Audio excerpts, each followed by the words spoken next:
Télévision nationale. Au sommaire de cette édition, publication de la liste provisoire des candidats à l'élection présidentielle par la Cour suprême. Ils sont 9 candidats retenus, les autres ont 72 heures pour les recours. Des migrants guinéens regagnent Conakry. Ces jeunes au nombre de 139 viennent de la Tunisie. À l'aéroport Ahmed Sékou Touré, ils ont été accueillis par des cadres du ministère des Affaires étrangères. L'icône de la musique guinéenne Sékou Bembeya Diabaté Diamond Finger annonce la fin de sa carrière musicale. L'événement sera célébré à travers la dédicace d'un double album. Une fois encore, bonsoir et bienvenue dans ce journal qu'on ouvre par ce décret. Décret D2025-0216 PRG-SGG portant nomination des hauts cadres au ministère de l'Urbanisme, de l'Habitat, Aménagement du territoire chargé de la récupération des domaines spoliés de l'État. Le président de la République, vu la Constitution, décrète, article 1er, les hauts cadres dont les prénoms et noms suivent sont nommés dans les fonctions ci-après. 1. Conseiller chargé du foncier et de la promotion immobilière, M. Ibrahima Djigui Bari, précédemment directeur général du Fonds de garantie hypothécaire FGH. 2. Directrice générale de l'Agence nationale de rénovation urbaine ANRU, Madame Fatoumata Kamara. 3. Directeur général adjoint de l'Agence nationale de rénovation urbaine ANRU, Monsieur Alpha Boubacar Ba. 4. Directeur général de l'Agence guinéenne de financement du logement Agifil, Monsieur Moussaïes Kaba, précédemment directeur général adjoint de l'Agence nationale de salubrité publique. 5. Directeur général adjoint de l'Agence guinéenne de financement du logement Agifil, Monsieur Abdul Karim Ba. 6. Directrice générale du Fonds national du foncier, de l'urbanisme, de l'habitat, FNFUH, Madame Adia Aïssatou Baldé, précédemment directrice générale adjointe de la dite direction. 7. Directeur général adjoint du Fonds national du foncier, de l'urbanisme et de l'habitat, FNFUH, Monsieur Khalifa Soumano, précédemment gestionnaire du portefeuille au Fonds d'appui aux collectivités. 8. Directrice générale du Fonds de garantie hypothécaire FGH, Madame Moya Kondé, précédemment directrice générale de l'Agifil. 9. Directeur général adjoint du Fonds de garantie hypothécaire FGH, Madame Aïcha Silla, précédemment directrice générale adjointe de la dite direction. Article 2. Le présent décret qui abroge toute disposition antérieure contraire prend effet à compter de la date de sa signature et sera enregistré et publié au journal officiel de la République. Conakry, le 9 novembre 2025, signé le président Mamadi Doumbouya. Direction aéroport international Ahmed Sékou Touré pour parler de l'arrivée des délégations industrielles à Conakry pour le démarrage de l'exploitation du gisement de fer du Simandou. Conakry accueille depuis ce dimanche 9 novembre 2025 les délégations de haut niveau du Mégapé du Simandou et autres grandes personnalités. Compte rendu Oumar Bari. C'est un tournant historique pour la souveraineté économique de la République de Guinée. En prélude à la cérémonie de lancement de l'exploitation du gisement de fer de Simandou, prévue ce mardi 11 novembre 2025, Conakry accueille déjà depuis ce dimanche 9 novembre 2025 les délégations de haut niveau des partenaires industriels du méga-projet et autres grandes personnalités. Ce moment d'une portée stratégique inédite marque l'entrée irréversible de la Guinée dans l'ère de l'exploitation du minerai de fer, qui sera suivie par la transformation locale des ressources dans la perspective de renforcer durablement la souveraineté économique du pays. Le ministre des Mines et de la Géologie, Bouna Sylla, et le ministre du Plan et de la Coopération internationale, Ismaël Nabé, ainsi que le conseiller à la présidence Ousmane Doumbouya, au nom du président du comité stratégique de Simandou, Djiba Diakité, étaient en première ligne cet après-midi à l'aéroport international Ahmed Sékou Touré pour accueillir les premières délégations. Parmi les partenaires stratégiques déjà arrivés figurent notamment Zhang Bo, PDG du groupe Weiqiao, géant mondial de la production d'aluminium, réalisant un chiffre d'affaires annuel de plus de 74 milliards de dollars et actionnaire majeur sur les blocs 1 et 2 de Simandou, aux côtés de Winning Consortium Simandou. Madame Lou Yuan, assistante du PDG du groupe Weiqiao, Monsieur Georges Yao, ancien ministre des Affaires étrangères de Singapour, Monsieur Li Yixian, président de Business China à Singapour et ancien ministre du Commerce de Singapour, ainsi que plusieurs autres membres de la délégation. Le projet Simandou, sous le leadership de M. le Président Mamadi Doumbouya et sous la collaboration et coordination avec des partenaires dans notre projet. Donc ce projet arrive, la réussite aujourd'hui. Il est vraiment très content et harmonieuse pour aujourd'hui.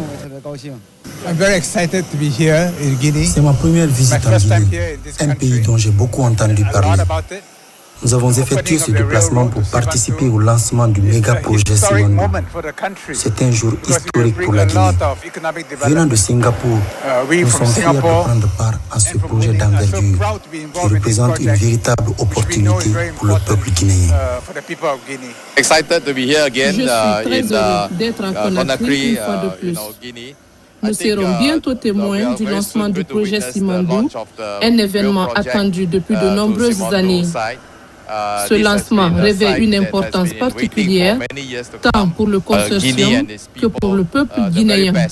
Parmi les délégations déjà accueillies à l'aéroport, figurent également des représentants du géant minier Rio Tinto, conduit par Bold Batar, directeur commercial du groupe.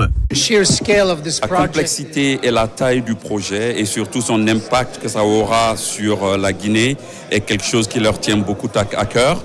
Le projet va créer des milliers d'emplois dont vont bénéficier les Guinéens et ils sont très heureux de participer à cela. Je suis très heureux d'être ici aujourd'hui pour l'inauguration du projet Simandou. C'est un projet stratégique et important pour le groupe Rio Tinto et sont très heureux d'avoir travaillé avec l'État guinéen pour la réalisation du projet. Avec l'arrivée à Conakry des dirigeants des grandes industries mondiales, celles qui produisent et transforment le fer, l'acier et l'aluminium à l'échelle planétaire, la Guinée concrétise ce que beaucoup considéraient depuis plusieurs décennies comme un horizon impossible. La transformation structurelle de l'économie guinéenne commence maintenant sous le leadership visionnaire de son Excellence Monsieur le Président de la République, Mamadi Doumbouya. Selon le protocole officiel, d'autres délégations de haut niveau sont attendues dans la nuit de ce dimanche et au cours de la journée de demain lundi, afin de compléter l'ensemble des partenaires convergents vers Conakry, en vue de la cérémonie historique du mardi 11 novembre à Mourébaya. Il s'agit notamment du vice-premier ministre chinois, des délégations du géant mondial de l'acier Baou, conduite par Hu Wangming, et du géant minier anglo-australien Rio Tinto, dirigé par Dominique Barton. Plusieurs chefs d'État africains sont également attendus pour ce moment historique pour la République de Guinée. Il faut dire que la Guinée s'achemine aussi vers l'élection présidentielle. La Cour suprême a publié hier la liste provisoire des candidats retenus. Sur 51 candidats au départ, 9 ont été retenus par la plus haute juridiction du pays. Les autres ont 72 heures pour contester ce résultat, suivant la procédure prévue par la loi organique. Reportage Amadou Touré, Abdul Razak Kassouma. En cette audience de ce samedi 8 novembre 2025 de la Cour suprême portant sur la délibération sur la liste provisoire des candidats retenus pour l'élection présidentielle du 28 décembre 2025, le procureur général a rappelé les critères de validation des dossiers de candidature à l'élection présidentielle en Guinée comme consigné dans le code électoral et la constitution guinéenne. Tout candidat aux fonctions de président de la République doit être de nationalité guinéenne, avoir sa résidence principale en République de Guinée, jouir de ses droits civils et politiques, être certifié en bonne santé physique et mentale par un collège multidisciplinaire de médecins assermentés institué par la Cour constitutionnelle, être âgé de 44 ans au moins et de 80 ans au plus. Joindre une copie authentique de la déclaration écrite sur l'honneur de ses biens. Qu'en outre, l'article 128 de la même loi électorale indique: les candidatures sont déposées au greffe de la Cour constitutionnelle 55 jours au plus tard avant la date du scrutin. Les déclarations de candidature sont faites en double exemplaire revêtu de la signature du candidat et attestant sur honneur remplir les conditions d'éligibilité requises. Le chef du greffe de la Cour constitutionnelle délivre un récépissé aux intéressés. Ce récépissé ne confère pas la validité aux candidatures déposées. Dans les 2 jours qui suivent la déclaration de candidature, le candidat verse auprès du Trésor public une caution dont le montant est fixé par l'OTIGE. La caution des candidats non retenus est remboursée dans un délai n'excédant pas 7 jours à compter de la date du rejet de la candidature. Le montant de la caution est remboursé au candidat lorsque celui-ci totalise au moins 5% des suffrages exprimés au premier tour. Qu'au surplus, il convient de rappeler les dispositions de l'article 129. La déclaration de candidature doit comporter A. Une lettre de candidature dûment signée par le candidat conforme au modèle établi par la Direction exécutive nationale des élections. B.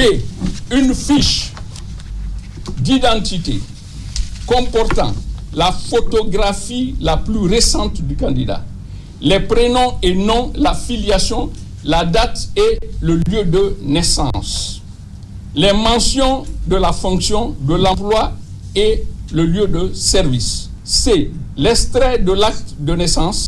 D. Le certificat de nationalité. E. Le certificat de résidence. F. Le bulletin numéro 3 du casier judiciaire datant d'au moins de 3 mois. G. Le récépissé de dépôt de la caution prévue à l'alinéa 1er de l'article 275 du présent code. H. L'attestation par laquelle le parti politique reconnu légalement constitué investit l'intéressé en qualité de candidat avec indication de la couleur, du signe ou du logo qu'il a choisi pour l'impression bulletin. E. L'attestation délivrée par la DENEL pour le candidat indépendant avec indication de la couleur, du signe ou du logo qu'il a choisi pour l'impression des bulletins. J. La liste des parrainages pour les candidats indépendants avec indication de la couleur, du signe ou du logo qu'ils ont choisi pour l'impression des bulletins, conformément aux dispositions du titre 3 du livre 1er du présent code. Car la copie authentique de la déclaration écrite sur l'honneur est bien du candidat. Sur la base de ces critères, la Cour, après examen des 51 dossiers de candidature, déclare: la liste des candidats admis à se présenter à l'élection présidentielle du 28 décembre 2025 est arrêtée comme suit. Monsieur Abdoulaye Yero Baldé, Madame Makale Kamara, Monsieur Ibrahima Abe Silla, Monsieur Faya Lansana Milimono, M. Abdoulaye Kourouma, Mohamed Nabé, Elhadj Mbouna Keïta, M. Mamadi Doumbouya, M. Mohamed Cherif Tounkara. Poursuivant, le président de cette audience a indiqué que les postulants dont les dossiers de candidature n'ont pas été validés ont 72 heures pour interjecter appel auprès de la plus haute juridiction du pays. Celle-ci a 48 heures pour examiner ces contestations avant de proclamer les résultats définitifs.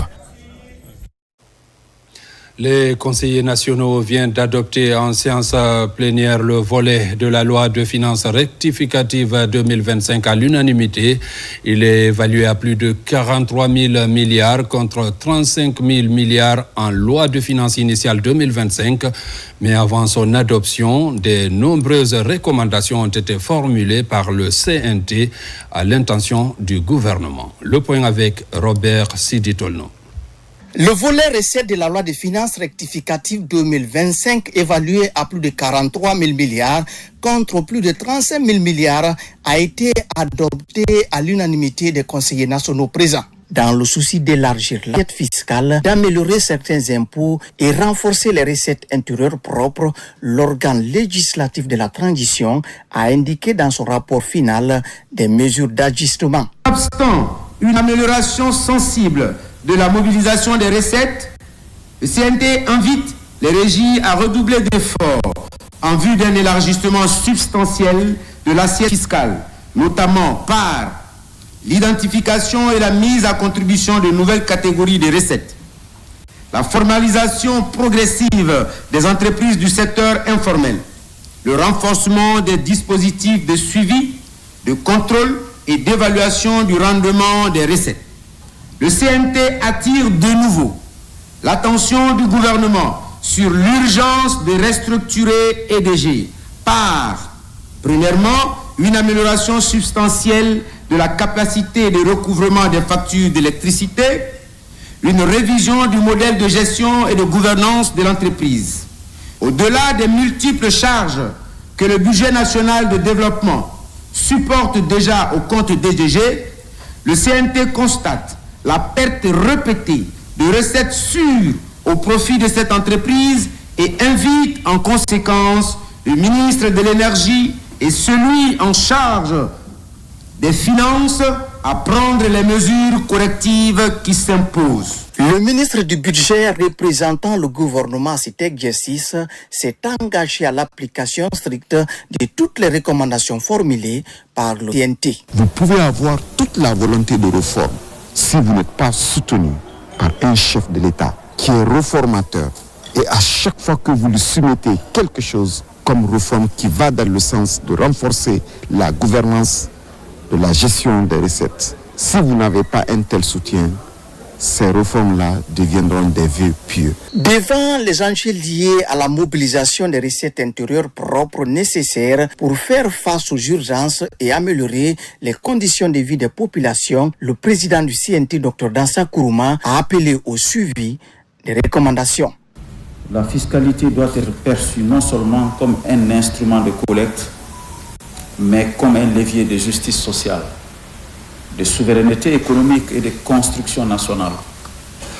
Nous devrons poursuivre la digitalisation des procédures fiscales et douanières, renforcer la lutte contre la fraude, améliorer la gouvernance des entreprises publiques et promouvoir une transparence budgétaire accrue. Le CNT réitère ses encouragements au gouvernement pour la poursuite des réformes engagées et renouvelle sa disponibilité pour un dialogue constructif et surtout pour un contrôle responsable tout en agissant dans l'intérêt supérieur de notre nation. Les travaux se poursuivent par l'examen les jours à venir du volet dépenses de la LFR avant son adoption finale en séance plénière. À l'occasion de la Biennale de Guinée-Biéguip, le ministre secrétaire général de la présidence de la République, le général Amara Kamara, et le ministre directeur de cabinet de la présidence de la République, Djiba Diakité, ont rehaussé samedi de leur présence l'ouverture officielle de cet événement majeur, un rendez-vous d'envergure qui met à l'honneur les icônes de la musique guinéenne. Reportage Oumar Bari. C'est dans une atmosphère de fierté nationale et d'émotion partagée que s'est ouverte ce samedi 8 novembre 2025 la toute première édition de la Biennale de Guinée-Biéguip, placée sous le thème évocateur « La Guinée, notre paradis ». L'événement s'est tenu dans la légendaire salle des congrès du Palais du Peuple, symbole fort de l'histoire et de la culture guinéenne. La cérémonie d'ouverture était honorée par la présence de hautes personnalités, notamment le ministre secrétaire général de la présidence, le général Amara Kamara, ainsi que le ministre directeur de cabinet de la présidence, Diba Diakité. Le pays invité d'honneur, le Rwanda, était représenté par une importante délégation conduite par le secrétaire permanent du ministère de la Culture et de l'Art du Rwanda. Après 67 ans d'indépendance, la Guinée s'affirme plus que jamais comme une terre de culture, de dialogue, de création et d'opportunité. Cette dynamique s'inscrit dans la vision du président de la République, Mamadi Doumbouya, pour qui la culture constitue l'un des leviers essentiels de la souveraineté nationale. C'est dans cet esprit que la Biennale de Guinée trouve toute sa signification en tant que prolongement du deuxième pilier du programme Simandou 2040, dédié au rayonnement culturel et à la valorisation du patrimoine guinéen, conformément à l'initiative Branding Guinée, la Guinée fait.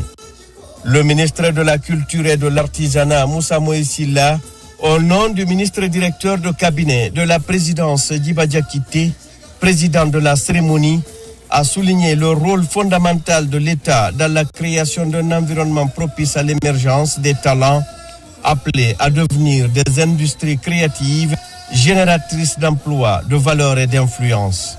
Il a également salué la présence du Rwanda, dont la participation témoigne de la solidité des liens culturels et diplomatiques entre Conakry et Kigali.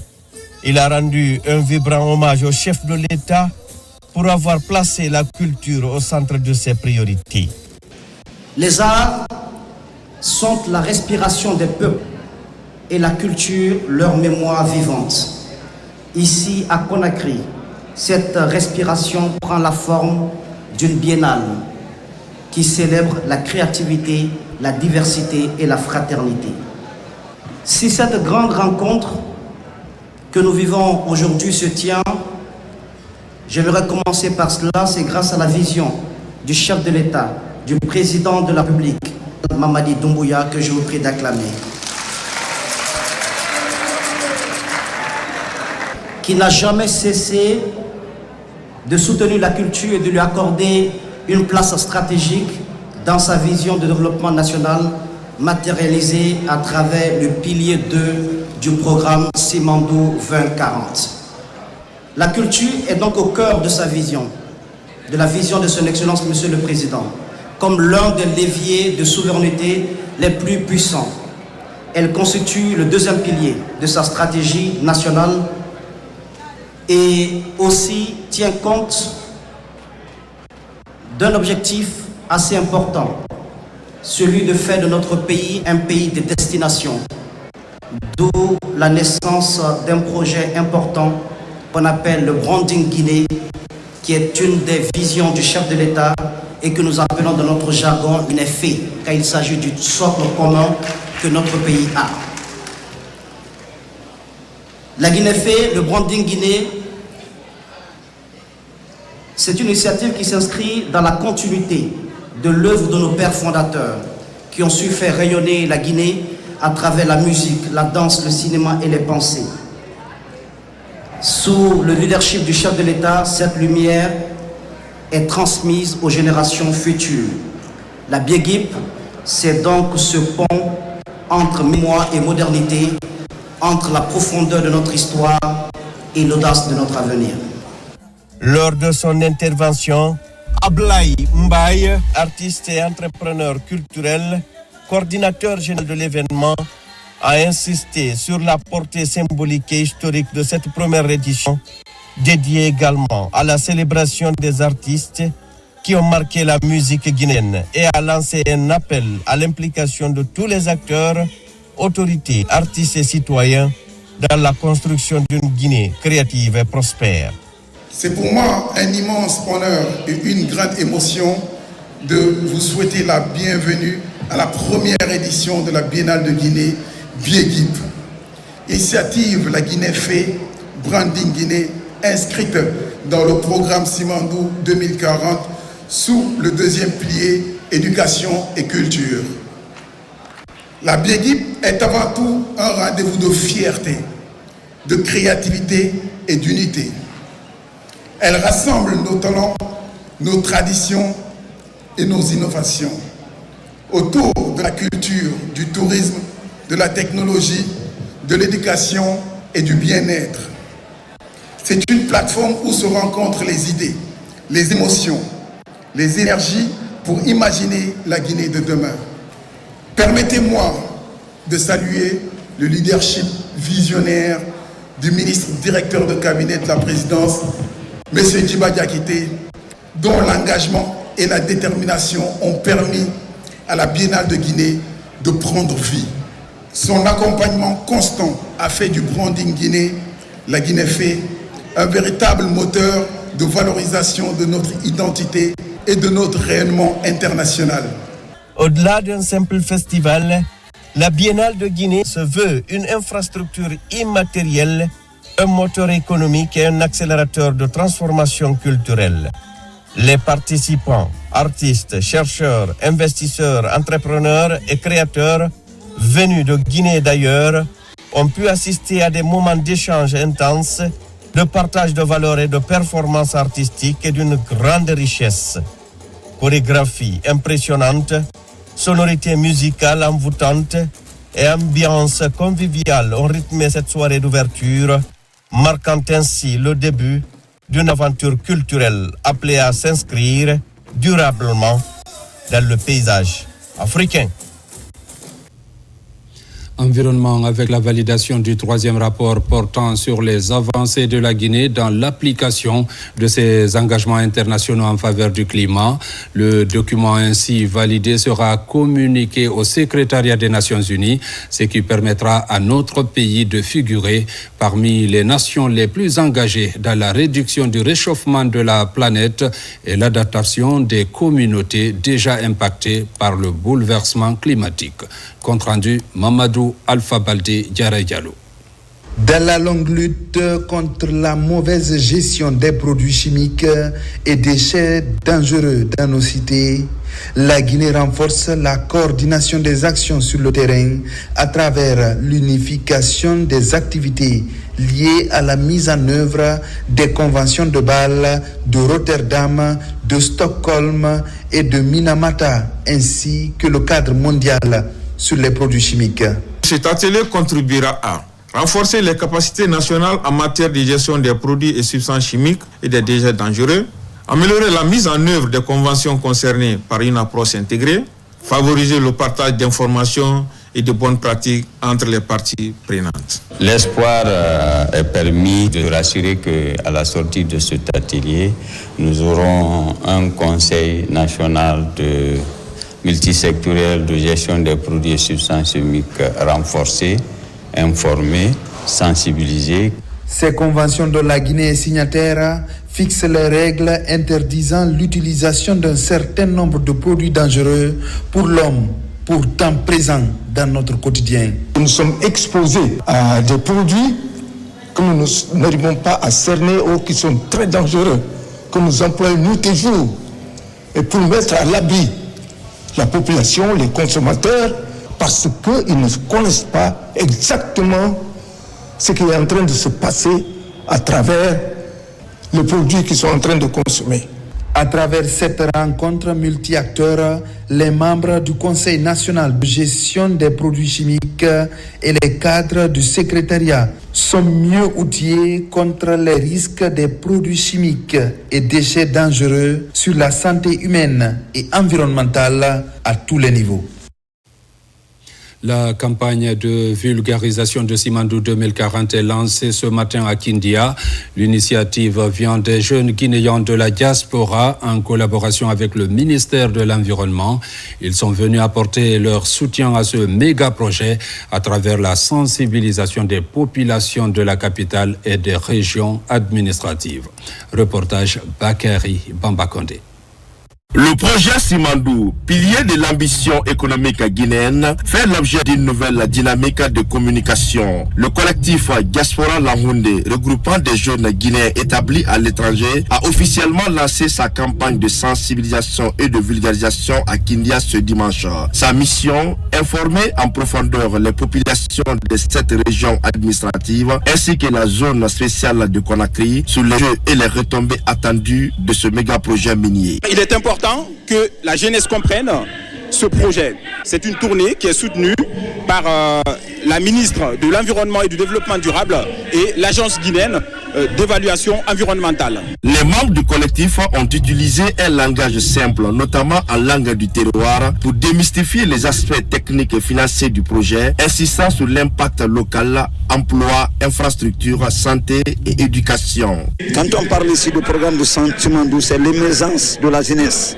c'est l'émergence de la Guinée, c'est l'émergence des citoyens de ce pays. Pour assurer leur campagne, les membres du collectif prévoient de s'allier aux autorités locales, aux chefs de quartier et aux organisations de jeunesse dans chaque région. Si nos enfants, alors vraiment nos frères, maintenant de la diaspora, maintenant se déplacent pour venir se mettre avec nous, alors sincèrement, ça nous va tout droit au cœur. Nous nous engageons fortement avec eux, mettre à point tous les objectifs dans ce pays. En prenant l'initiative de descendre sur le terrain, le collectif Diaspora Langoundé démontre que la jeunesse guinéenne, où qu'elle se trouve, peut profondément s'investir dans l'avenir économique du pays. L'étape de Kindia marque le début d'un effort national pour faire de Simandou un projet compris et soutenu par tous. Sur le plan de la formation, l'Autorité nationale d'assurance qualité ANAQ a procédé à la publication des résultats définitifs des évaluations des institutions et programmes de formation. Depuis 2017, cette structure œuvre à la qualification du système universitaire guinéen pour un enseignement supérieur performant et compétitif. Compte rendu Mounir Bari. C'est une étape importante franchie par l'Autorité nationale d'assurance qualité, relevant du ministère de l'Enseignement supérieur, de la recherche scientifique et de l'innovation. L'ANAQ s'emploie depuis plusieurs années à améliorer la qualité de la formation dans les universités et institutions du pays.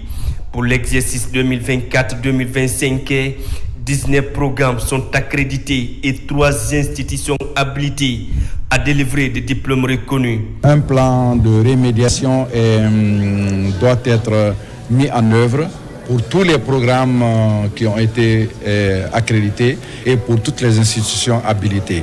Ce plan de rémédiation tient compte des faiblesses qui ont été constatées au cours de l'évaluation et les entités évaluées ont l'obligation de corriger les 80% des insuffisances constatées au cours des 2 prochaines années. Nous avons travaillé pendant 2 années pour postuler et aujourd'hui c'est chose faite.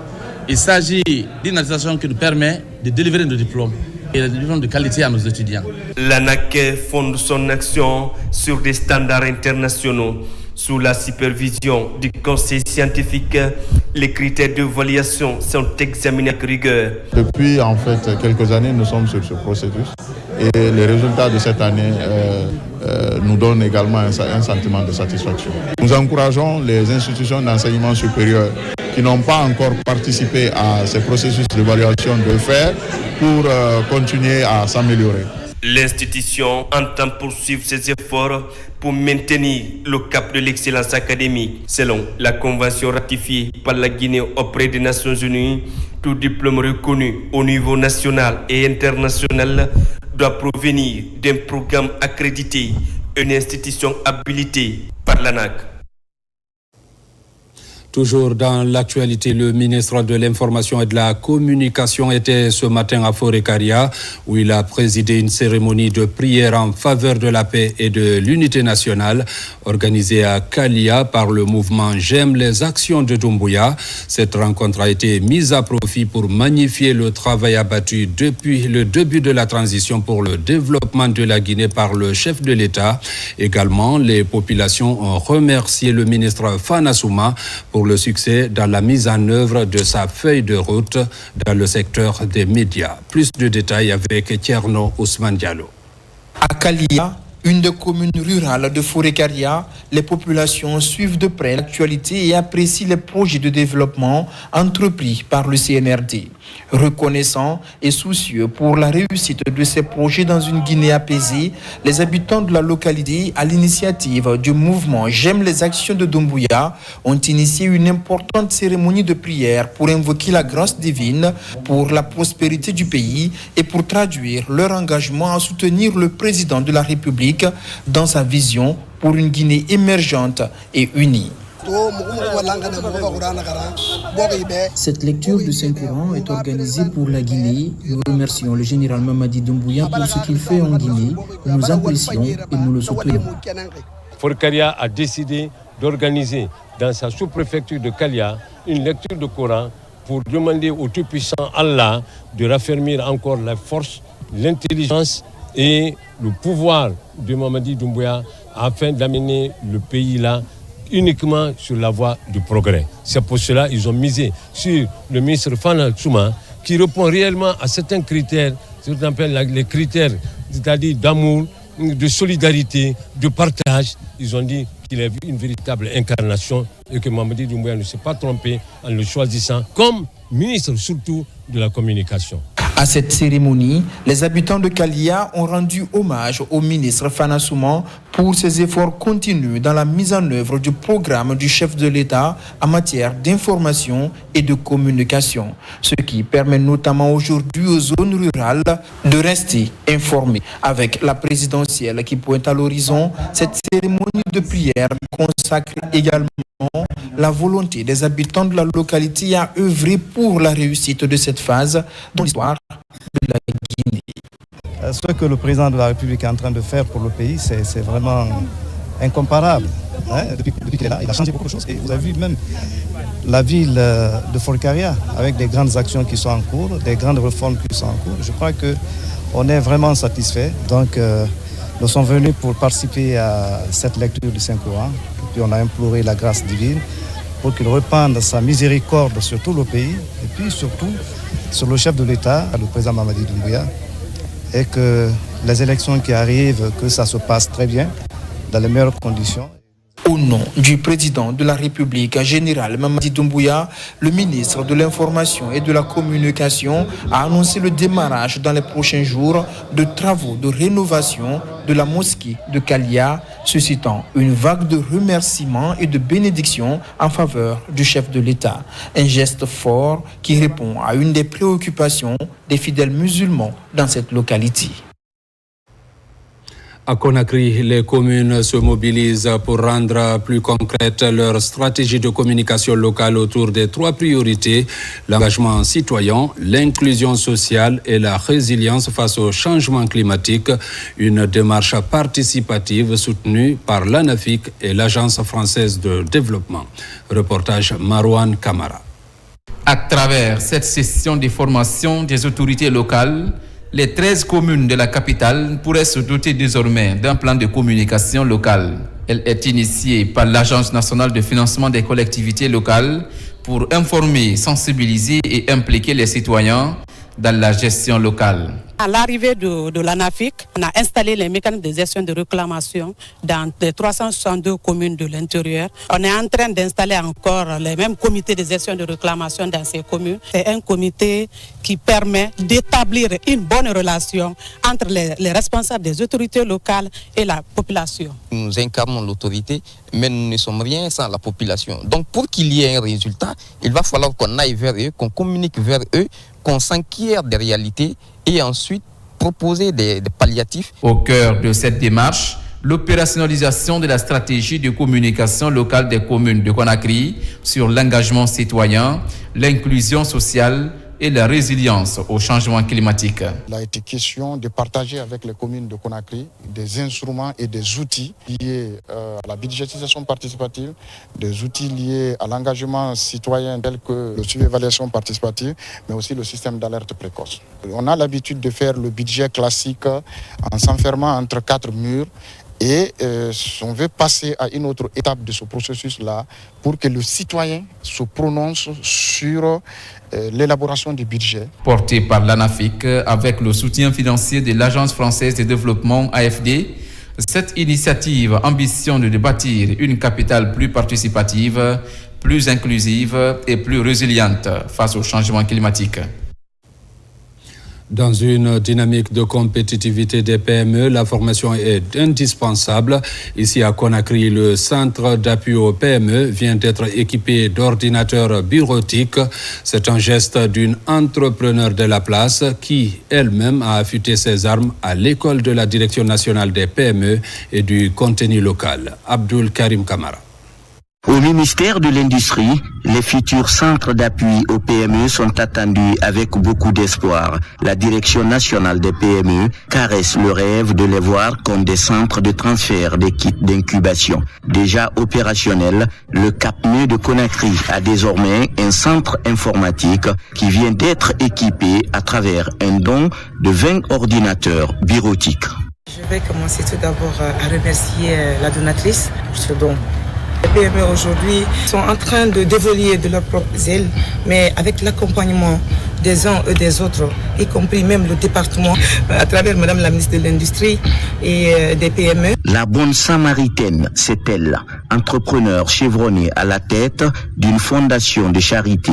Pour elle, ce don d'ordinateur à la DNPME est une manière de galvaniser les entrepreneurs en gestation. Je suis entrepreneur depuis 11 années et quand j'ai commencé, j'avais 25 ans. Et à l'époque, je me souviens quand j'étais en Guinée, j'avais pas eu accès à ce genre d'outils tout de suite qui m'étaient mises sur ma table pour me former.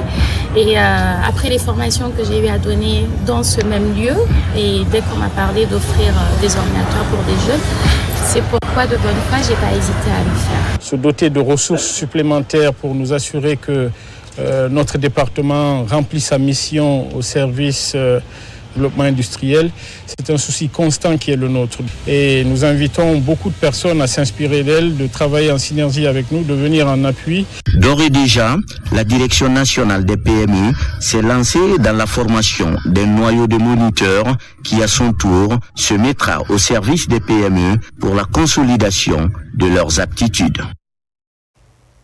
La SEG tente d'optimiser son organisation interne pour une gestion plus performante. Pour y arriver, la Direction générale de cet établissement public a réuni ses principaux acteurs en vue d'envisager des mesures adéquates pour une meilleure desserte en eau potable. Reportage Mariam Kamara. Clarifier le statut de la SEG et optimiser son organisation interne pour une gestion plus performante. Tel est l'objectif actuel que s'est fixé la Société des eaux de Guinée. Pour y arriver, la direction générale de cet établissement public a réuni ses principaux acteurs en vue d'envisager des mesures adéquates. Cette deuxième session de l'année a surtout été l'occasion d'adopter des résolutions importantes, notamment sur le plan budgétaire. Nous avons eu une session fructueuse où on a fait des recommandations, on a pris des résolutions pertinentes et naturellement on a également soulevé la question de l'implication de la SEG dans le programme Simandou 2040 et nous lui avons suggéré de préparer un plan stratégique et adapté aux objectifs du programme de Simandou 2040, d'exprimer les besoins de la population du pays entier en matière de fourniture d'eau potable dans le contexte du Simandou 2040. Pour la direction générale, des études approfondies et concluantes sont disponibles pour permettre à la société de répondre aux futurs besoins de la Guinée. C'est seulement en Guinée où aujourd'hui il y a une étude disponible qui prend en compte 25 années de déficit en eau et qui se projette sur la disponibilité de la ressource pour les 15 prochaines années de besoins. Ça fait 40 années de besoins qui vont être réalisés en infrastructure. c'est une première, c'est une très grande avancée pour le secteur. Il nous a été fortement instruit de se pencher là-dessus, de se mettre en rapport, en synergie avec les autres départements sectoriels pour qu'il y ait une action inclusive. Sur le terrain, cette volonté de modernisation se concrétise petit à petit. Une centaine de motos neuves sont mises à la disposition des agents. Cette dotation vise à accroître leur mobilité et leur capacité opérationnelle au quotidien. À Mamou, remise d'équipements médicaux et de matériel de secours destinés aux agents de la protection civile et aux structures hospitalières de la région administrative. Cette action s'inscrit dans une dynamique de renforcement de capacités locales afin d'améliorer la réponse aux urgences sanitaires et aux accidents de la route. Compte rendu, Abdoulaye Ningelande Diallo. Cette remise d'équipement marque une étape significative dans l'accompagnement du gouvernement dans sa politique de développement local et dans la promotion de la coopération décentralisée. Elle illustre la volonté commune de la maison mère et ACOPED d'apporter des solutions concrètes et durables aux défis sociaux et sanitaires auxquels font face les communautés de Mamou. C'est une vision humaniste, une vision de développement durable. C'est une vision de bien-être pour une population. Et le bien-être, ça veut dire santé, éducation. Nous remercions très sincèrement l'ACPED à travers l'ONG, la maison mère. Et ces équipements seront utilisés à bon escient uniquement pour le service de la population de Mamou. En plus de ces équipements, l'ONG a également réalisé un autre projet de grande envergure, la construction et l'équipement d'une école écologique au secteur Amdallaye dans la commune urbaine de Mamou.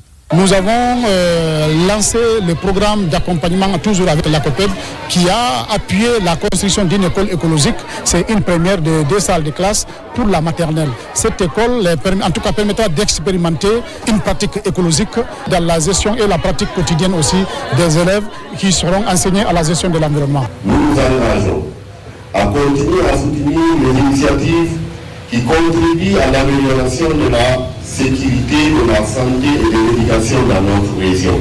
Dans la continuité de cette dynamique, l'ONG Maison Mère et son partenaire ACOPED réaffirment leur engagement à renforcer leur coopération et à étendre ces initiatives à d'autres localités du pays, toujours au service des communautés et du développement durable. Cérémonie de pose de la première pierre d'un centre de santé amélioré et d'une mosquée dans le district de Sandafara, dans la préfecture de Dinguiraye. L'œuvre vient d'un fils de la localité, l'âge Daouda Sissé, pour appuyer l'État dans la prise en charge des patients. Cet événement officiel est marqué par la présence massive des habitants de la localité et l'autorité régionale de Farana. Ibrahima Oulem Fofana, reportage. Dans la préfecture de Dinguiraye, le district de Sandafara relevant de la sous-préfecture de Dialakoro est en pleine mutation. Ici, les habitants de la localité sont réunis autour de cette bonne nouvelle, celle du démarrage de la construction d'un centre de santé moderne et d'une mosquée. Vraiment, j'ai un sentiment de fierté et de reconnaissance vis-à-vis de la communauté de Sandafara. À sa tête, Elhadj Daouda Sissé, un opérateur infatigable. C'est une communauté qui est vraiment dans l'esprit de la transition et qui s'est résolue à accompagner l'effort du gouvernement dans le sens du développement de nos localités. Mon sentiment au nom de M. le gouverneur, c'est un sentiment de satisfaction et de fierté surtout, car voyant la taille des œuvres qui sont réalisées sur ce site, cela grâce à la participation d'un citoyen, d'un fils de terroir, qui à sa manière veut participer au développement du pays, on ne peut que s'en réjouir et le féliciter, le remercier. Ce bijou est moderne et indispensable à la santé des populations de la localité. Aujourd'hui, nous avons un bon président qui a le souci du développement de notre pays. C'est pourquoi, après le reprofilage des 18 km, nous avons décidé de procéder à la construction de ce centre de santé moderne. Le plan que le gouvernement nous a exigé, c'est avec ça qu'on construit cet édifice de 14 bâtiments plus une mosquée. Autre action forte, des fils ressortissants, celle de profilage des 18 km. Ils sollicitent du gouvernement le bitumage. Les nouveaux agents des services vétérinaires et l'environnement viennent de recevoir à Dalaba des satisfecits et des prix pour la pertinence de leur rapport de stage sur l'épidémiologie de terrain. Cette 5e cohorte porte le nom de Dr Alimatou Sirandou Diallo, secrétaire général du ministère de l'élevage. Les précisions avec Mamadou Patebalde, notre correspondant dans la région. Suivez. En Guinée, la lutte contre les maladies animales, y compris les zoonoses, constitue une priorité pour le ministère de l'élevage et ses partenaires. Pour relever le défi, la Direction nationale des services vétérinaires vient de renforcer à l'ISMEF de Dalaba les capacités des 25 agents des services vétérinaires et de l'environnement. Cette formation, c'était juste pour renforcer les capacités en épidémiologie du terrain en vue d'améliorer la surveillance et la riposte contre les maladies zoonotiques. Et nous estimons qu'ils ont vraiment suffisamment de compétences pour aller intervenir sur le terrain. La FAO continuera d'être toujours présent auprès des services vétérinaires, pas seulement pour ce programme de formation, mais pour tout autre besoin auquel les services vétérinaires émettront une requête auprès de la FAO. Cette formation de 4 mois a permis à la 5e cohorte de bénéficier des connaissances théoriques et pratiques en épidémiologie de terrain. Cette approche intégrée revêt une importance capitale dans un contexte où les maladies émergentes et réémergentes continuent de menacer nos communautés, notre économie et notre sécurité alimentaire. Vous êtes désormais les ambassadeurs du secteur de l'élevage sur le terrain. À ce titre, vous devez en tout faire preuve de professionnalisme, de rigueur et de probité morale.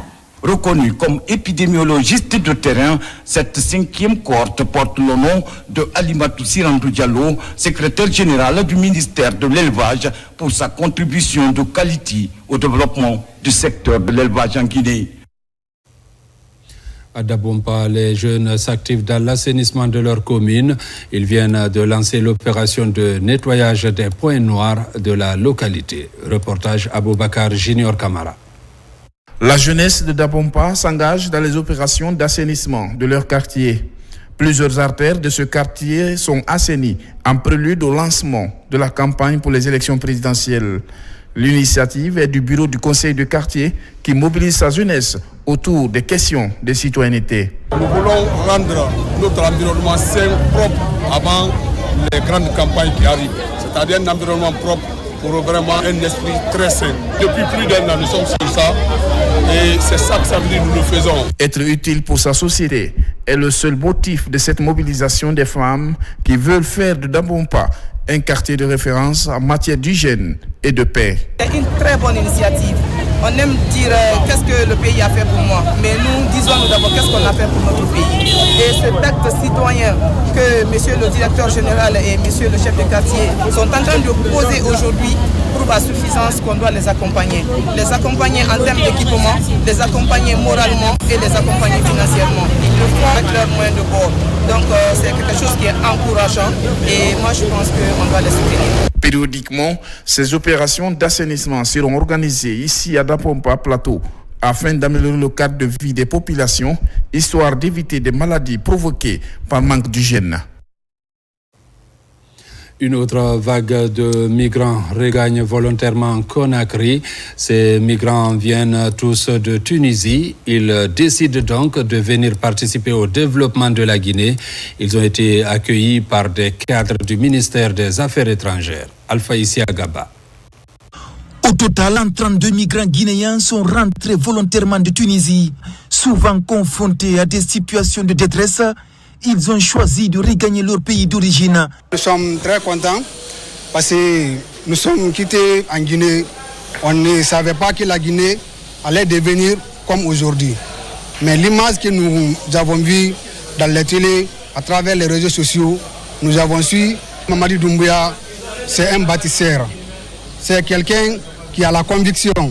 Et l'image qu'il montre la Guinée ailleurs, ça a fait une fierté pour nous. Là où on cherche, on voulait partir là.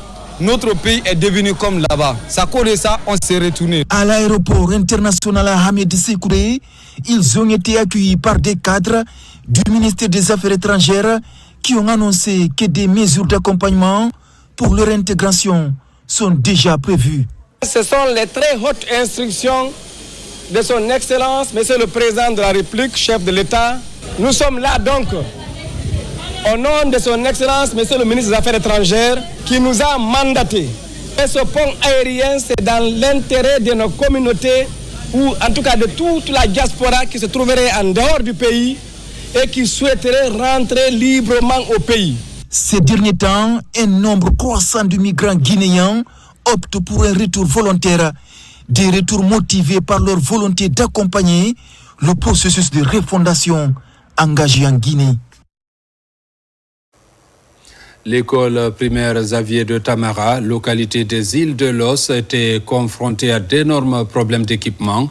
Face à cette situation, les ressortissants de cette délégation scolaire de la commune de Kassa se sont mobilisés pour restaurer et équiper l'édifice, un geste salué par la communauté bénéficiaire. Reportage Kerfala Presse Camara, Moussa Naminakita.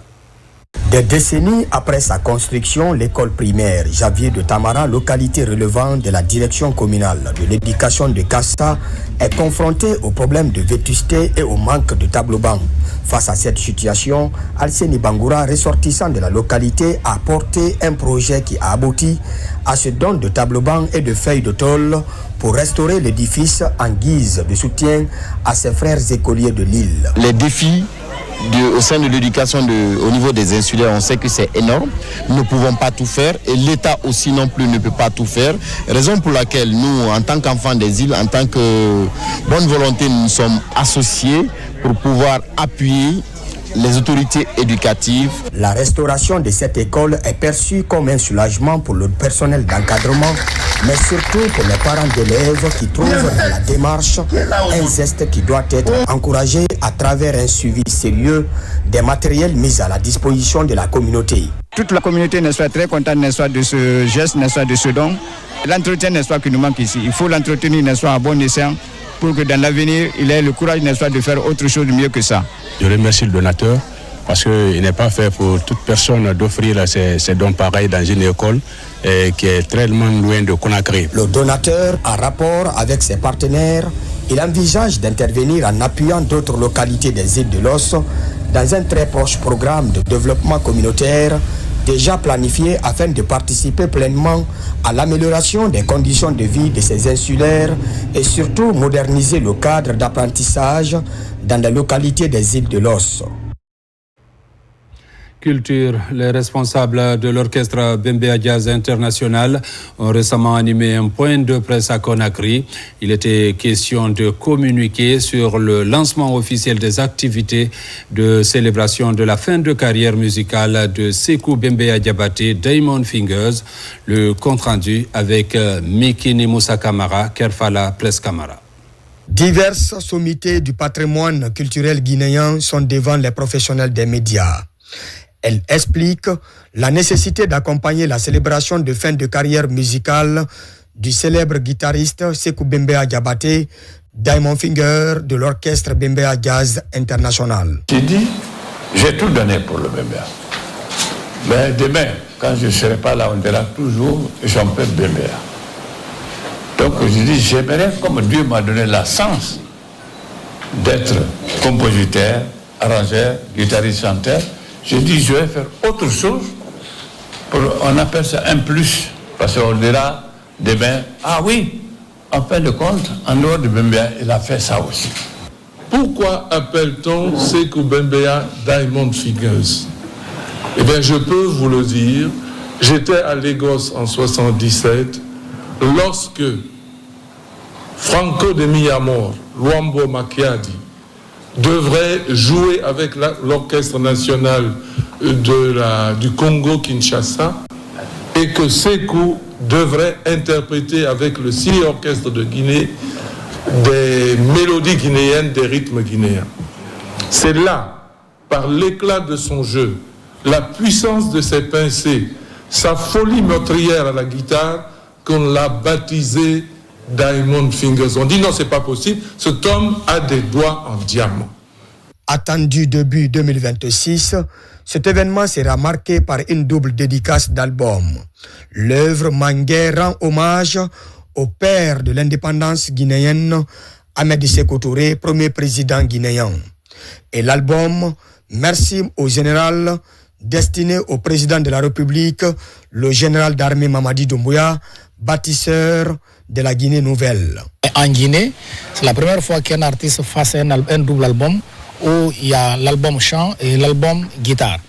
100% guitare, 100% instrumental, où vous allez écouter des belles mélodies pour vraiment être dans l'authenticité de la culture de chez nous. Les organisateurs attirent l'attention des bonnes volontés afin de trouver deux toits pour Sékou Bembeya Diabaté et Sékou Logro, des figures majeures de l'emblématique orchestre Bembeya Jazz International. Sport, l'Arabie Saoudite accueille la 6e édition des Jeux de la solidarité islamique qui regroupe une cinquantaine de pays du monde islamique. Notre pays, la Guinée, prend part aux 10 Jeux dans cette discipline, entre autres l'athlétisme, le judo, le karaté et le handball. Ici Agassila est notre envoyé spécial. Suivez. Cette rencontre sportive majeure du monde islamique a démarré par une cérémonie festive devant toutes les délégations présentes à Riyad avec pour porte-drapeau guinéen Fatoumata Balé, athlète. Durant 2 semaines, les athlètes venus d'horizons divers vont rivaliser chacun pour décrocher le maximum de médailles. Je suis très contente d'être là. C'est une nouvelle occasion de représenter la Guinée à l'international et bien évidemment, l'objectif c'est toujours le même, c'est de ramener une médaille et la plus belle, la médaille d'or. Donc on va tout faire pour y arriver et let's go, c'est parti. De son côté, le président du Comité national olympique a participé à l'ouverture de l'Assemblée générale de l'Association islamique, au cours de laquelle plusieurs points ont été abordés pour le renforcement des relations du monde islamique à travers le sport. Nous ne venons pas pour venir, nous venons vraiment pour prendre des médailles. Pour cela, nous avons fait les meilleurs choix. Nous avons tous qui ont travaillé, toutes les fédérations qui ont travaillé au niveau national, au niveau africain et au niveau mondial. À partir du 7 novembre jusqu'au 23, plus de 3000 athlètes venus de 57 pays participeront aux Jeux de la solidarité islamique, repartis sur 5 sites pour 21 disciplines, dont 2 parasportifs. Mesdames, Messieurs, c'est la fin de cette édition. Merci à vous qui nous suivez du côté de Tangama. C'est dans la préfecture de Dalaba, comme partout ailleurs dans le monde. Bonne suite de programmes sur la RTG.